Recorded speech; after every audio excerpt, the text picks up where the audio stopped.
ମୟୂରଭଞ୍ଜ ଜିଲ୍ଲା ବାମଘାଟି ଉପଖଣ୍ଡ ରାଇରଙ୍ଗପୁର ସହରସ୍ଥ ସ୍ଥାନୀୟ ଦେୱାନୀ ଏବଂ ଫୌଜଦାରୀ ଅଦାଲତ ପରିସରରେ ତାଲୁକ ଆଇନ ସେବା କମିଟି ଆନୁକୂଲ୍ୟରେ ରାଷ୍ଟ୍ରୀୟ ଲୋକ ଅଦାଲତ ଅନୁଷ୍ଠିତ ହୋଇଯାଇଛି।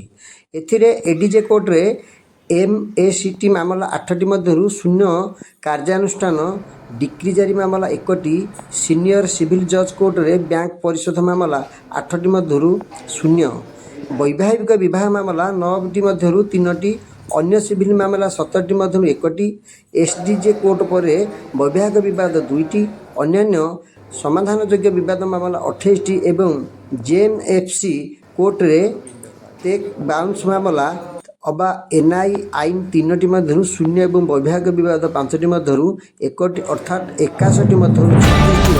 ଆଶୁ ସମାଧାନ କରାଯାଇଥିଲା। ଉକ୍ତବକ ଅଦାଲତରେ କାର୍ଯ୍ୟକ୍ରମରେ ADJ doctor V Sujata, senior civil ଜଜ୍ ଆଲୋକ ପଣ୍ଡା, ADJM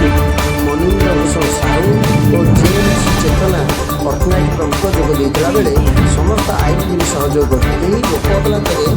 ବାମନଘାଟି ଉପଖଣ୍ଡରେ 7ଟି ବ୍ଲକ ତଥା ରାଇରଙ୍ଗପୁର ମ୍ୟୁନିସିପାଲିଟିରୁ ସେମାନଙ୍କର ବ୍ୟାଙ୍କ ପରିଶୋଧ ମାମଲା, ବୈବାହିକ ବିବାଦ, ଚେକ୍